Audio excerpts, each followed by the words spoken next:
Let's do it, y'all. So, the uncommon ones. What does it take to create an uncommon brand? I thought that before I dive into what does it take to create an uncommon brand, I tell you a little story about the history of 368. Some of y'all have mentioned that like I've always been your host, but I never really share with you my story. So I thought this would be the one time I'll get over my imposter syndrome and just tell you my little story about what is 368, what led to this, and why is this the presentation for today. So we'll fast forward back a couple of years ago due to my during my thug life years. This is me at 16 years old. So I'd say about 16 years ago. During this time in my life, y'all, I've always wanted to do something creative. I always had that energy. If you know me, I'm the guy that you probably see running around, shaking hands, introducing you to cool people. I was still like that when I was 16 years old. But all that creative energy was usually spent in music. And during that time in my life, I'm the guy to the left, bass guitarist here. I wanted to be in a band that made it big, but I was never really good enough. Funny enough, Jeremy, my business partner, who Emily here just posted in episode 44, he's way more talented than I am in music. His band actually did some touring. And so I realized like I could not do that. And so I decided to focus on the next big thing, which was cooking. I love cooking, bringing people together. If you've ever been to the house, I think some people actually in this chat have. You know what it's like when you come over to the Nguyen household. We're cooking for you. But during this period of my life, I wanted to become a chef. I want to use that creativity to bring people together. But unfortunately, I made some really dumb decisions and I lost a culinary scholarship. And unfortunately, during that time, I had no really other options in my life. So I decided to go find myself in Vietnam. So I went to Vietnam, and there I had a spiritual epiphany that changed my life. And that spiritual epiphany was pretty simple. It was go to college. I know, really low bar. Obviously, you can probably tell I went to LSU. At LSU, I went and joined a student organization called IME. Actually, like was a co-founder of it. And during this time as well, I started joining other organizations. And in one of the orgs that I was in, this is the founding story, like one of my founding stories here is that we had a presenter that was a Fortune 500 executive. And I remember I was the guy that was responsible for making sure he was teed up. And I was telling him one time, hey, you have 30 minutes, right, to go on stage. We want to do Q&A. The guy told me, son, yeah, he called me his son. When you're a Fortune executive, everyone listens to you no matter how long you go. I was like, all right, dude, you obviously know more than me. Good luck. The guy goes on for 3 hours. And it was crazy because not only this guy going for 3 hours, he had 200 slides and read off every single slide. And during this time, I thought to myself, man, if the companies that are presenting like this, that are Fortune 500, are presenting like this, no one's going to listen to people when they have big ideas. Something's got to change. So my sophomore year of college, me and a co-founder decided to start this company called Big Fish Presentations. We wanted to rid the world of boring presentations. We wanted people to actually enjoy giving presentations and be on the receiving end. And it kind of took off. We got on Inc.'s Coolest College Startups in 2012. We're in Entrepreneur Magazine. We got to meet some amazing people. Like this is a whole story that I could tell you some other time, meeting Bill Clinton and doing work for him. It was pretty incredible, y'all. And we even had a chance to write a book. But during this time in presentations, though, we realized that we were helping the speakers become better presenters, but we weren't necessarily helping the brand better present themselves in their truth. And there was a firm that was 368 feet down the road called Hatchet that was just amazing at brands telling their story through digital ways. And we decided to actually merge these two companies together to become 368. And 368 is the culmination of Hatchet and Big Fish. For those of y'all that never knew what 368 meant, now you do. Congratulations. All 35 of y'all here in this room today is that now you know the reason behind the number. And it's built on the combination of two firms looking to help brands present themselves better, but also the speakers. And the company, what it does really well is that we help you reveal and execute your purpose. We've been very blessed to work with some of these companies. I'm not going to read off the logos here. You can read, you can see them. This is the most I'm going to talk about myself about this whole session because this is all about you. But now you know where we came from. We knew that brands have to present themselves better, and we knew people have to present themselves better. There's that gap that happens sometimes when what you say and what you do doesn't connect. And that's what we're going to talk about today is how to build an uncommon company, because an uncommon company is one that builds an uncommon future. And this is what the future that I hope that you can build for your own company. And that's a future championed by challengers, people like you who have the vision to see what others can't and the courage to go where others won't. And I want to double down here on courage to go where others won't. Because to be a truly great brand, you have to stand above the noise. You have to say no, and you have to know your purpose. You're going to hear me say this multiple times during the presentation. Your purpose doesn't mean anything until it costs you money. Your purpose doesn't mean anything until it costs you money. And that right there is like when you live your purpose, what you see here is called a brand gap. There's a gap that like exists for every company here, and it relies on ad dollars to win temporary attention. The more that you live your purpose, the smaller this gap gets. And the smaller that gap gets, what happens here is that your brand is more likely to make a difference in your consumers' lives because you're living your truth. And you'll hear me say this a lot. Advertising is the tax that you pay on things that aren't remarkable, and you pay advertising ad dollars when you need to get attention because sometimes you walk away from your purpose. I find that the best marketing in the world is when the brands live their purpose. You cannot let growth overtake purpose because purpose at the end of the day is what gets you there. Your values create value. So this is what I'm going to share with you today is how to stand up for what you believe in. First, you got to know who you are, but then you got to execute on who you are as well. I'm going to tell a couple of stories here today that maybe is very helpful as you navigate some of these big decisions, as you look at what's the next level of company or like how do we fix this brand gap within our company. I'll start off with the story here with Patagonia. Some of y'all here might be familiar with Patagonia because Patagonia is one of those brands that are more than just a clothing company. If you look at some of their advertising here, you'll see some crazy stuff such as don't buy this jacket or like reselling items that they've already made. That's because the founders here and the executives of Patagonia believe that climate change, like environmental conservation, is more important than selling clothing. Clothing is just the awareness vehicle, but they have a really big purpose here.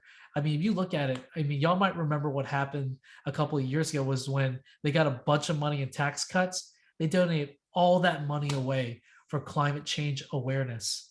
And so that's like one of the first things I wanted to show y'all today is that Patagonia understands who they are. And that's what uncommon companies do. They understand that they can easily be described as X, an ideal or philosophy disguised as a service or product. And so in this framework, you would think about Patagonia is environmental conservation disguised as a clothing company. Those are the companies that we know that are truly changing the world. And not every one of us here has to change the world, but everyone here knows that if you have a purpose, you recruit, you retain the best talent, and then you will make your mark and you will grow. So I'm going to throw this out again. Uncommon companies, they can easily be described as X, ideal slash philosophy, disguised as a Y company. I'll give you two more examples here. Ben and Jerry's and Spanx. When you think of Ben and Jerry's, I mean, they were talking about social justice reform way back when, right? They're more than just an ice cream company. Like their ice cream is used as a medium to bring awareness. Like their flavors bring awareness to the causes that they back. And then Spanx, of course, Sarah Blakely, when you think of Spanx, they're more than just undergarments. What they're really doing here is that they are highlighting women empowerment in entrepreneurship. And so when you think of these companies, you think of Spanx, female empowerment disguised as an undergarment company. Ben and Jerry's, social and environmental reform disguised as an ice cream company. That's the kind of level that they're thinking at, and that's how they're built an uncommon company. And so this is what I want you to do here. We're going to take about 1 minute here. I'm going to give you a chance in the chat room here. I'm going to play some music as you think. Think about the brands that are actually living their purpose. Like, what are they really known for, and what are they disguised as? And so I would love to hear your thoughts here. Like, let's educate the room. This is where we can learn from each other. So let's see the chat. And I gave you a cheat one right here. Nike is uncovering human potential disguised as a sporting apparel company. I would love to hear what y'all think.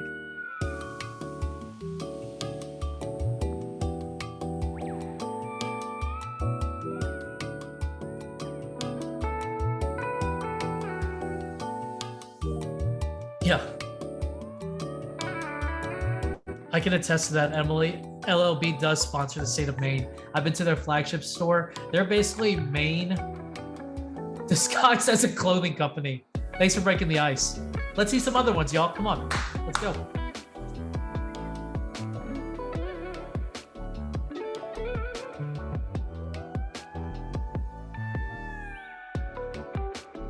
You know, one of the examples that someone mentioned to me earlier is Chick-fil-A.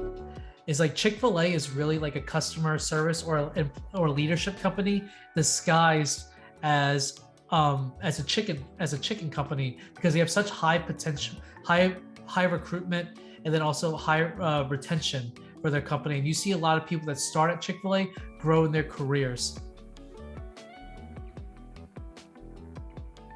Let's see. Subaru as a social cause. Thank you, Julie. Let's see, Joshua. Google is a freedom of information campaign disguised as an advertising company. Janelle. Kendra Scott is a philanthropic and women empowerment vehicle disguised as a jewelry company. Haley, Apple. I feel like that's easy, but no, they do it well. I mean, that's why we know them. Tom's focusing on providing people with shoes. Yeah, Tom's is more than a shoe company for sure. They're definitely empowerment disguised as shoes. Brian talks here. He posted Brian, go ahead and share with everyone. Taylor, Bucky's more than a gas station. Oh yeah, totally. So they understand that they're more than a gas station, and the end product shows.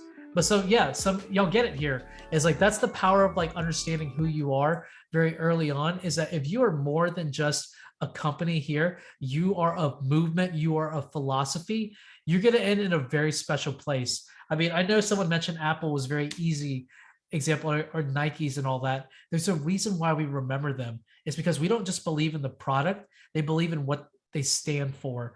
And that's why uncommon companies market themselves by standing up for their values. Those ads that you see are only extra, because at the end of the day, we're going to back the companies that match similarly to our values. And then, of course, I saw someone post here of Dove empowering women feel comfortable in their own skin and be themselves. So true. Dove is more than just a soap company. I think many can agree with that. And so we're going to dive into this workshop here today. And like, I just want to make sure there's a disclaimer here. Like, we're not doing this today to help you build your brand guidelines or brand story or whatever. We're here to help you reveal what your purpose is at your company and then execute on your purpose. It's not just enough to know who you are. You have to know how can you bring that to life. And we're going to start first with revealing your purpose. So I want to share a disclaimer here, though, is that before we dive into actually your purpose, you have to know the difference between brand and brand marketing. Because when people ask us, like, I want you to make our brand better, I tell them, like, that's a lot of work. They're like, why? It's just logos and fonts. I'm like, no, it's not. Because brand is an outcome of doing many things very well. Like, but brand marketing, that's outputs. But the thing is, like, when you do a bunch of things well, like this is your external brand, like your product experience, your brand marketing, your performance marketing, your retention, your offline events, innovation, pricing. When you do all this really well, then you have a really good brand. Branding is a very small component of that. But the thing that connects us all together is purpose and mission. It's the same thing that what happens with your internal brand: employee experience, operations, leadership, culture, performance, reputation, right? You can read. All this is connected together with purpose and mission. And so it's really important here to remember is that your brand is an outcome. Your brand marketing is an output. And so in order for you to be truly great and build a great brand, your purpose and mission has to live through in the things that you do. And part of that is your values, right? And your values should create value. And so just to make sure y'all know here is that distinction right there unlocks how you can make decisions within your company. Now, how do you build a brand though? We find that you build a brand by consistently executing on those various outputs that we mentioned, we just showed you, embedded with your purpose. Once you're able to do that, people start believing that you're standing up for something here. And people internally, externally say, wow, so and so company here really, Apple really believes in this, Dove really believes in this. They're making decisions based on their purpose and mission. They're making decisions on their internal leadership, their operations on that. They're making external decisions on their pricing of that, their innovation. That's when your brand is starting to unlock because of the purpose behind it. And so this is what we're going to show y'all today, a little exercise. If you have a notebook, take a look at this slide real quick. I encourage you to draw this out. This right here, if you draw this out, what happens here is that you can start drawing out your cultural tension and your uncommon future here. Because what happens here is that you can start outlining what does your brand actually do? Because it's in between the cultural tension, which is the thing that keeps happening if your brand doesn't intervene, with the uncommon future, that future that you can build if your company executes on what it's supposed to do. And so this is what I want you to write down. Cultural tension. When you think of what's at stake for the world if it keeps going without your company's intervention. And so when you outline that out, think about this. Let's say I'm going to pick on someone here today that I'm friends with. I see you in here, Hanson. I can't wait to hang out with you in SF. You know, Hanson here owns Salt Partners, amazing restaurant group down in San Francisco. They do some amazing work, really big fans of them. Hanson here, you know, I think is a very purpose-driven guy. When I think of cultural tension, if his company didn't exist, you know, I don't think we can bring mainstream Asian food and culture to the masses, you know. But I think what he's doing here is that he's building an uncommon future. Is that, you know, if his brands hit it to the stratosphere and they're done, what's going to happen here is that we can reinvent the narrative around Asian cuisine. And so that's like pretty incredible stuff here. And so what's in the middle of that is your brand purpose, which is essentially like, what will you do every day that results in getting closer to your uncommon future? I'm about to show you an example using a friend of mine's company as well. But the outline that I would have you have in the middle is when you look at this, you got to look at what's your cultural attention, what's the problem in the world that if you don't intervene with, like it's going to get worse. What's that uncommon future? What happens when your brand is done? That brand purpose in the middle is that, you know, your brand, like let's say your name, so that blank. I'll show you what that looks like in a second, using this company as an example. Lioness. This is a company you probably wouldn't expect me to talk over, speak to you outside with next to a table. They are the world's first smart vibrator company. They are sexual wellness, though. They educate people on sexual wellness. They're more than just an item or a product. If you know the team over there, they're really incredible. Anna Lee is a friend of mine. And what I find so fascinating is how they describe what they do. It's the cultural tension. Lack of access to research on sexual pleasure continues to diminish a personal understanding of our own unique bodies. Imagine that keeps happening. Now, if Lioness finishes its journey, it can change the way the world understands pleasure for women and pleasure for everybody. Imagine if they hit that. And then when they combine that right in the middle, that right there is their purpose. Every day, we will advance our knowledge and understanding of pleasure so that we can provide access to knowledge for the people to use on their own terms. So they are empowering you. They're more than just a sex item company. They are sexual wellness. They're empowering you with information. That's deep, because when you think about it like that, your mindset's in a whole different category. And so this is the next prompt that I'm going to have here is I'm going to ask you for your own brand here. What's the cultural tension that you have? What's the uncommon future? And then finally, what's the purpose of the brand? Try writing it out in the contribution so that benefit. I'm going to play some music here, y'all, so that y'all can think. I'm going to give us 2 minutes here. We got some time. And don't worry, we're going to help each other out in the chat room. So yeah, take the next 2 minutes and write out the following prompts that you see here.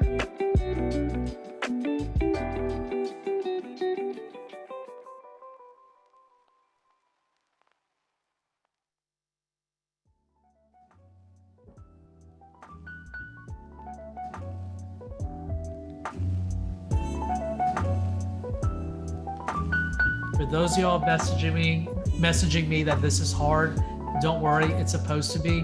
But don't worry about getting it 100% right. It's okay to get 60 to 70% there. It's an exploration journey. And Emily, I'll read your question here. Could your meeting be improving the relationship between your client and their clients through their website? What are your meeting is not as worldly or cultural that still means a lot to you? That's completely okay here.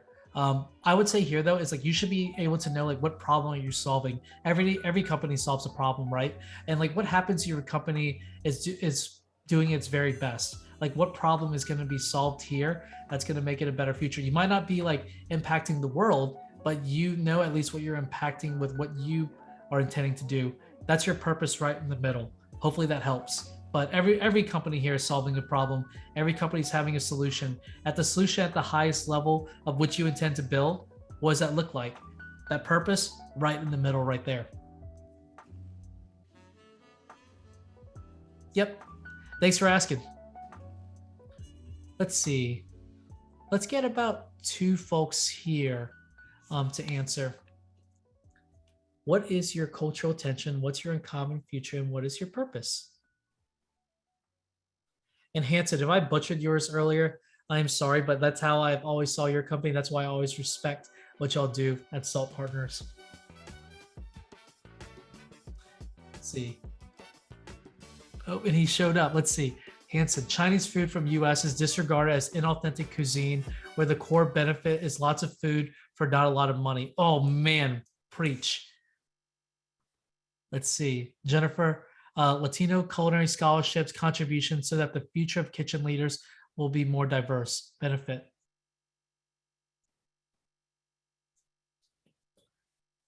Perfect, perfect. Let's see a couple more. Jennifer, you asked me, how do you answer this when you don't sell a product? We don't sell a product either as a company. It's totally okay. What I recommend here is that you're selling a service, for example.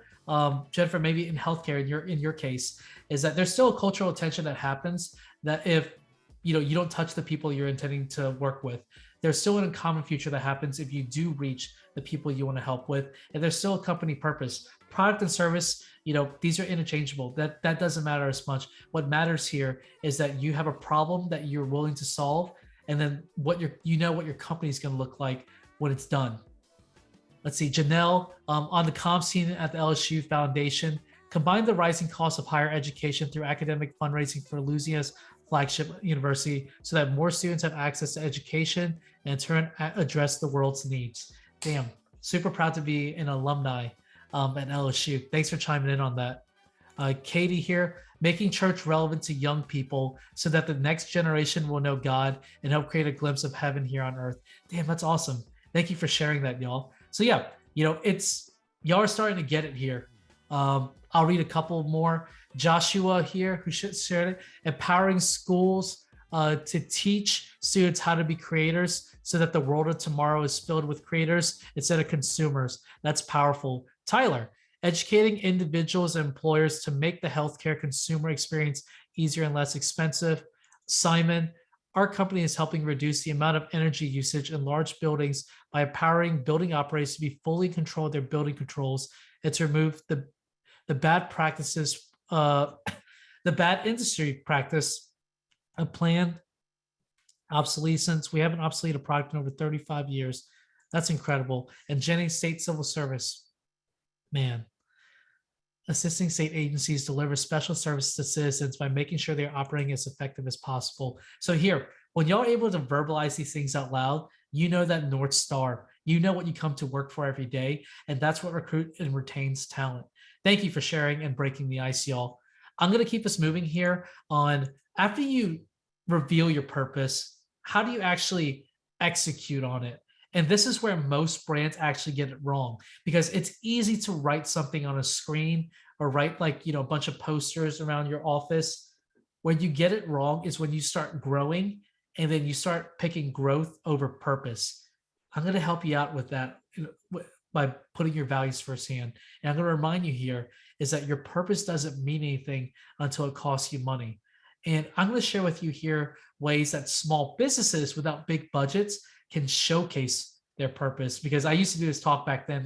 Everyone's thinking, well, what if I'm not a Fortune company? That's okay. You can find things at this level now. So I'm going to show you 4 ways that you can do so. But the first is debunking what majority of your industry claims as truths.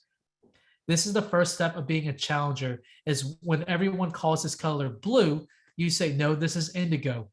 Like, there's a place for someone that does that as a challenger. I'm going to bring back Linus here. Linus launched a sex research platform. And what was so interesting was that during the pandemic, everyone kept saying that there was more intimacy and there was more sex happening during the pandemic. However, what they found was that's not the truth. People actually were feeling worse because they, quote unquote, weren't getting any action. And that is where you stand away from everyone, is when you debunk what everyone else is saying with actual data and research. And that's why I think Linus is such a special company, is because they're challenging what everyone else is saying. And they are more than just, a sex item company. They're actually educating people, saying, hey, don't worry about being alone here. You are not alone. That kind of information can change your mindset and how you look at yourself. Because remember, your self-esteem is your reputation with yourself. And that's very important to remember here, is that the information that we feed to ourselves becomes our self-esteem. Linus helps that. They are sexual empowerment disguised as a wellness company. That's the first one, is debunking the myths. The second is create perks aligned with your mission that recruit and retain talent. Y'all, if y'all haven't tried this out before, go outside like I am right now to do this thing called Getaway. Getaway is awesome because what they do is, like, they just get you off the grid. Of course, that's the name, right?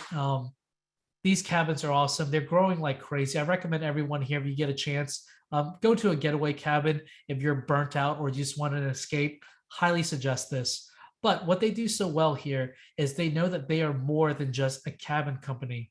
They are a free time company. And what they do here is, during Labor Day, they have this thing called Labor Week, by actually giving their employees time off during one of their busiest times of the year, because they know that they want their employees here to actually take a break. They know the value of that, because Getaway is more than just a cabin company.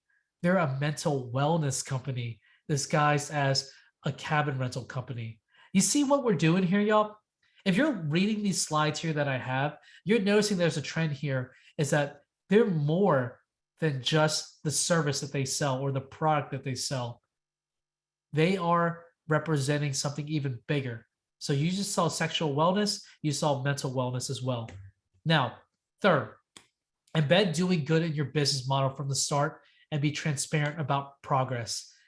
Y'all, for those of y'all here that are from Denver, Colorado, you might recognize Little Man Ice Cream here. Little Man Ice Cream, besides being delicious, they have like charity built into their business model using their Scoop for Scoop program. And what they do is, like, for every scoop served, they give back a scoop of rice and beans. And y'all, there's a ticker that counts here how much they've actually given away. And so what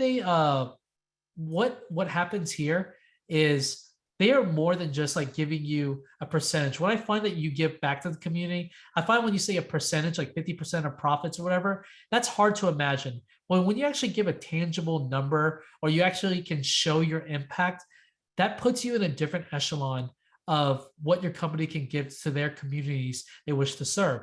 And so for Little Man Ice Cream here, when you walk in or you go to their website, you're going to see a ticker here to show the impact they've made. And that's why the owner, Paul, here is known to be one of the best top philanthropists down in the Denver, Colorado area. And so when you think of Little Man Ice Cream, they're actually hunger relief disguised as an ice cream company. That's deep, right? It's more than just ice cream, y'all. Now, the fourth one, creating a platform where influencers can represent your mission.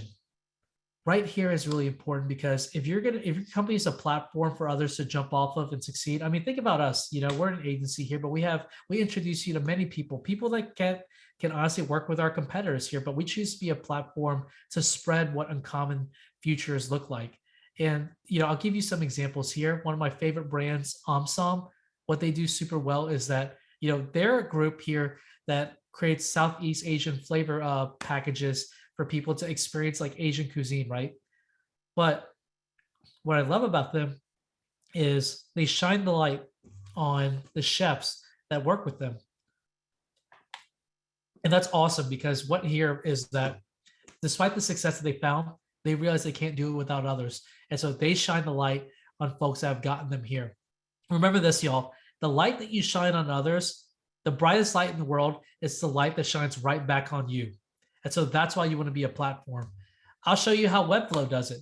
Webflow recently had a documentary on 368, funny enough. And what's so special about Webflow is they're shining the light on many creators out there. And that's very powerful, is that Webflow knows that they shine the light on creators out there that will speak the word on their platform. It's all going to go back to them. For us, you might have saw at the beginning, we have a lot of amazing presenters coming out to our webinar series. We do that because we want you to introduce you to our network, but also really fascinating people. We believe that they deserve the spotlight because they are uncommon thinkers. We also have our own conference series as well. And when having your own conference series, you shine the light on people in your community or people here that you wish your community can meet. So that's the way here, is that your brand here can be a platform for others to jump off of and succeed in their own careers. People will remember that. Now, I'm going to give you a little gift here because we have a little bit extra time. I'm going to give you number 5 here. I didn't think we'd get here today. We kind of zoomed through things.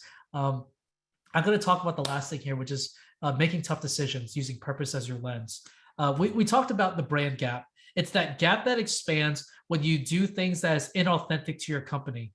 When you choose growth over purpose, starts getting wider and wider and wider and wider.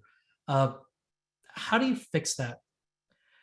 The best advertising in the world is the hard decisions that you make based on your purpose. I mean, if you want to look at to the extreme level, I don't know if y'all remember this, but CVS, they threw away selling tobacco products at their store because they are a health company. That's over $2 billion in revenue lost. That's a lot of freaking money, y'all. That's a lot of cheese. And the thing is, when that happens, I mean, that's that right there. Yeah. I stopped using Walgreens when CVS did this. That's what happens when you're willing to let your purpose cost you money. And of course, CVS is like in the lead right now. That's what happens there. People gravitate toward companies that associate with their values. They're not in there to make a buck. Next, I'll give you some other examples. LinkedIn is a perfect tool for you CEOs out there, or for those y'all representing brands, to really stand up and explain the decisions that you made. Like, you don't have to read this in its entirely, but Ed Bashan, CEO of Delta, Mary Barra, CEO of GM. Ed talked about here during the pandemic, sending workers to go help out during the pandemic free of charge. Because even though Delta was tanking in stock, I had Delta stock too. He knew that was the right thing to do, and that cost them so much money. Mary here is, obviously with GM, like, you got to make cars, right? Stopping production of that is really dangerous for that company. But you know what? That doesn't matter because they knew that was the right thing to do. And I'm going to say it again. Your purpose doesn't mean anything until it costs you money. And when you make these hard decisions, like, those are the decisions that will make people say you are more than just a product or service. You are leaders, you're supporting a movement, you're something bigger than just your competitor. I'm gonna give you one more. Airbnb. Man, the Ukraine war right now going on. I mean, one of the things that they do here is they're promoting how do you help refugees. Airbnb is actually putting their money up as well.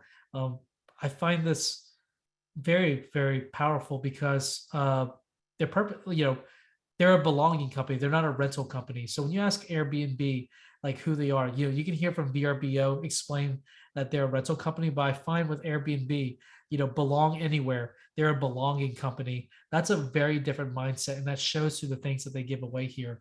And helping refugees here just shows you that, like, when you put your money where your mouth is, people are going to look at you differently. So how do you do this? Look up here. If you are a company that needs more discipline, you can have something along the lines of like a brand scorecard, which is when you make a big decision, how are you weighing it toward your mission, your values, your people, and like what's your POV? This is really important here to have this, is because if you don't have this, sometimes your decisions won't be consistent. I mean, whenever at our agency we try to make decisions, we really do make decisions with our values in hand. And sometimes the hard decisions become so much easier when you say, this is a values based decision. If your culture is strong enough, your people will understand. All right. Woo! Home stretch here, y'all. Sorry. I've done a bunch of speeches this week, so my voice is hoarse. This is what I'm going to do here. I'm going to give us 2 minutes here, and this is going to be the final, one of the final prompts of this session here. Think about a brand that demonstrated their purpose. Some kind of brand that just said, hey, we're going to put a line in the sand here, and we're going to showcase to the world that we're going to put our money where our mouth is. I'm going to give you all about a minute here to type in the chat room. This is one of the most fun prompts because we learned a lot from each other in this one. So feel free, please type away. I'll play some music as you think.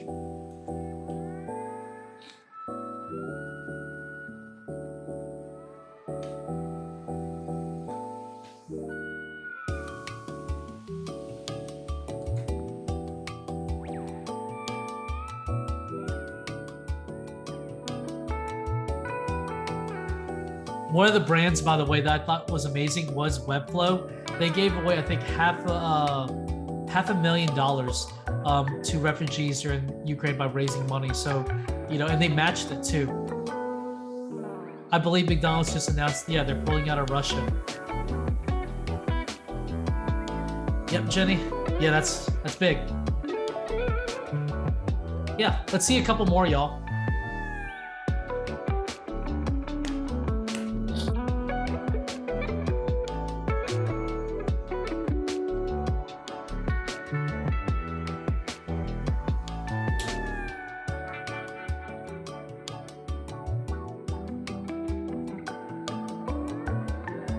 Table during pandemic stopped many fees and stopped many fees and charges for restaurants. Jennifer, Fidelity Bank embraced women-owned business in the community by creating unique programs and product services for female entrepreneurs. Supports their Here for Good mission of longevity for everyone, including women businesses. That's freaking awesome. Let's see, Miles here. Budweiser filled cans with water during a hurricane. Volvo from Joshua. Volvo is aimed at 0 deaths in their cars. When they had a fatality due to a flaw, they chose to recall 500,000 cars. They're putting their values above profits. Damn, that's pretty incredible. Let's take 2 more, y'all. Thanks for participating. This is where we get to learn from each other.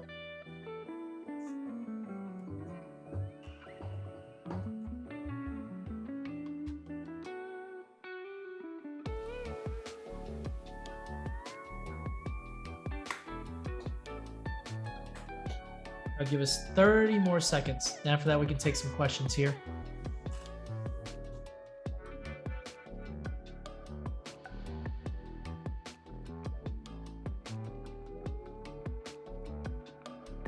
Let's see. Chris just sent it to hosts and panelists. IBM is donating cybersecurity centers to 6 HBCUs in the nation to address the lack of tech knowledge in underrepresented communities. That's pretty incredible. I'm gonna go ahead and post this to everyone here. That's really incredible.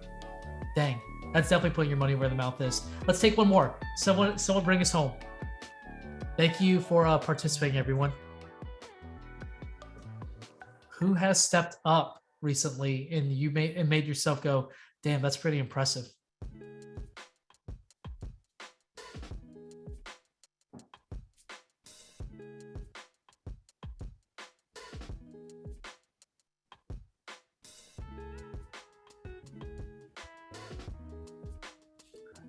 All right, while y'all get thinking on that, I'm going to go ahead and close this out here for Q&A. I'm going to just recap everything here that we learned today, which is next steps in living your purpose. How do you actually reveal it?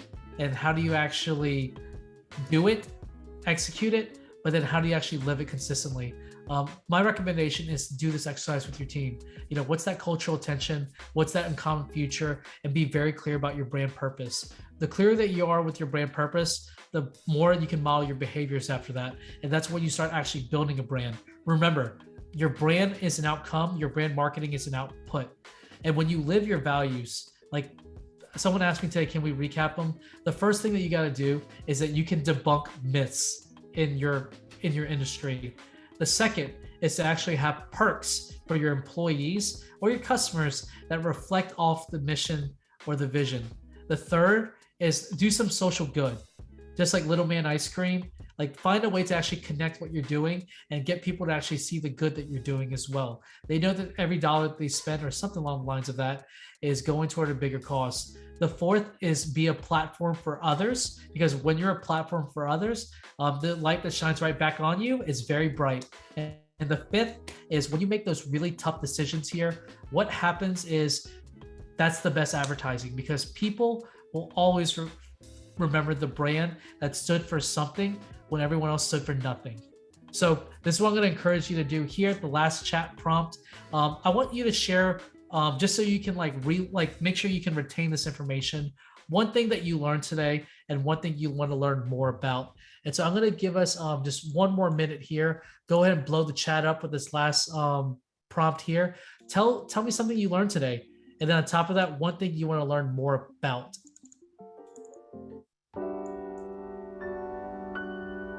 I'll give you all a minute, and then we're going to close this workshop out and give you your time back on a Friday. What did you learn? What did you want to learn more about? Jennifer, thanks for breaking the ice. I like to stop picking growth over purpose. Yep, that's very important to break that brand gap. Joshua, what I learned, purpose is putting principles over profits when it hurts. What does living your purpose look like as an early startup when you haven't been pushed towards a value/growth conflict? You just have to be ready, Joshua, when that happens. Nick, learned output versus outcomes. Want to learn more about debunking myths. Jennifer, learn to question every decision for purpose. Chris, one thing I've learned is that basically any company with a purpose has a mask on. Highland Wealth, Miles, reframing industry truths or facts. You do that well, Miles. I know you personally. And Katie Davis, another resource that's kind of similar in the book, Start With Why. Love this webinar. Oh, thank you. Hopefully it was valuable to you. Jennifer, I'd like to learn more how to start these conversations with C-suite executives.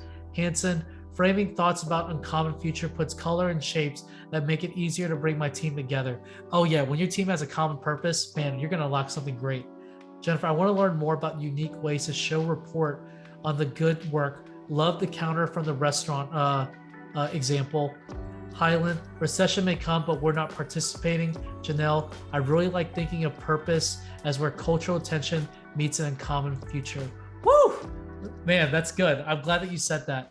All right, so I'm going to go ahead and close this off and give you one last to do. For those of y'all that stayed, you're going to get a little gift here. I'm going to encourage you to go build your uncommon future. And the way that I'm going to encourage you to do that here is I want you to remember that brand is everything that you do. And on top of that is that if you do that, like people can't ignore you. And so what I want to give you here today is a copy of this presentation. All I'm going to ask you to do is I'm going to post my email here in the chat. And if you email me in the next 72 hours, I'm going to send you a copy of this presentation and also a copy of this recording so you can go through it with your team. I really do believe here that if you do build a company embedded with purpose, you're going to recruit and retain the best talent. You're going to make some decisions that other people might question you on, but you're going to end up in a place, like we mentioned beforehand, that uncommon future, you're going to end up in a place that others can't and won't because they didn't have the courage to do so. And so I hope to see some emails right here because I think, we learned a lot from each other today. I'll take it up for questions now. We'll take the next 5 minutes for questions. Feel free to fire away. I think someone asked me earlier to repeat 1, 2, and 3 of how to execute your purpose. Hopefully the recap did that. If not, let me know in the chat. But yeah, go ahead and post in the chat. Let's talk some questions here. And if I don't know the question, I'm going to go ahead because I know some people in this chat room. I might point to someone and be like, I don't know, maybe this person can answer.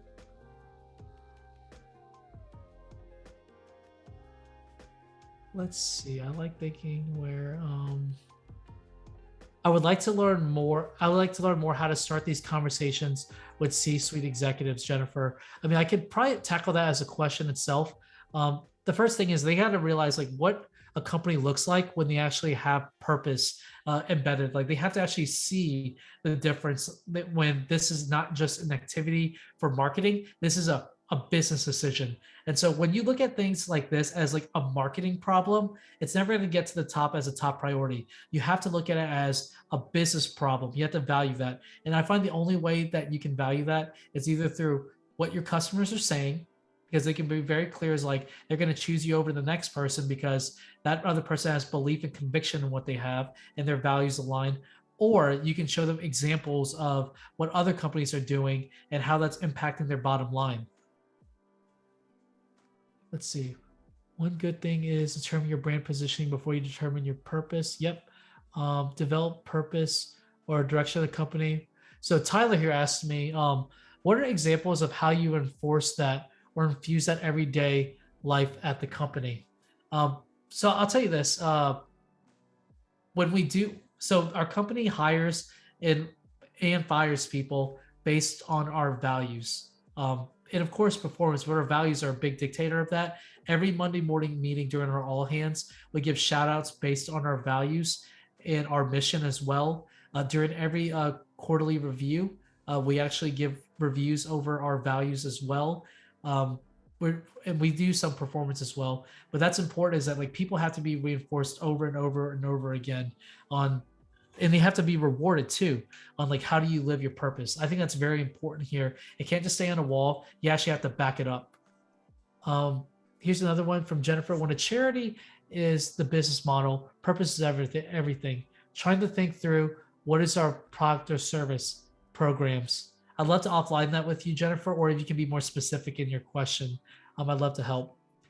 Joshua, do you think you have to hire on strong value preferences, or do you find that many people adopt a clearly stated value set that wasn't originally their core if it aligns with their other beliefs like hunger or climate change?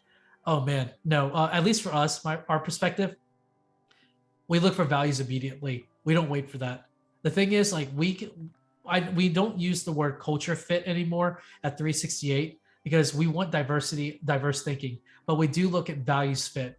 Like, do you fit our values of better, adventurous, impactful, together, and ownership? Because if those aren't aligned, like the decisions that we make, we're not going to make them together, and it's not going to be easy. So yeah, I very much hire in my mind with the vision versus the immediate need, but also on values first. I don't try to convert anyone into our values. They already had it within. Let's take one more.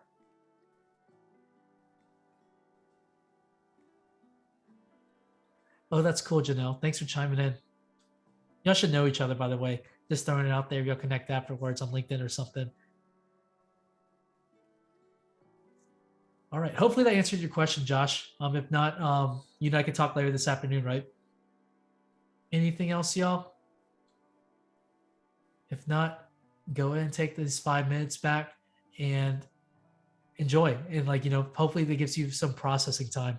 So with that said, y'all, thanks so much for attending our TSC webinar today. Hopefully y'all learned something interesting about how to actually turn your purpose into something real. This is really impactful because it can transform what you're building. So thank you for attending. Appreciate you, Jenny. Appreciate you, Amy. Appreciate you, Jason. Jennifer, thank you so much for attending. We have our next webinar next month with Libby Rodney, the Chief Strategy Officer over at the Harris Poll. We're going to look into the future and what's interesting. That's going to be what a great talk. So yeah, thank you, Hanson. And thank you everyone for sharing as well. These aren't as fun if people don't share. So yeah, we'll see y'all soon. Thank y'all so much.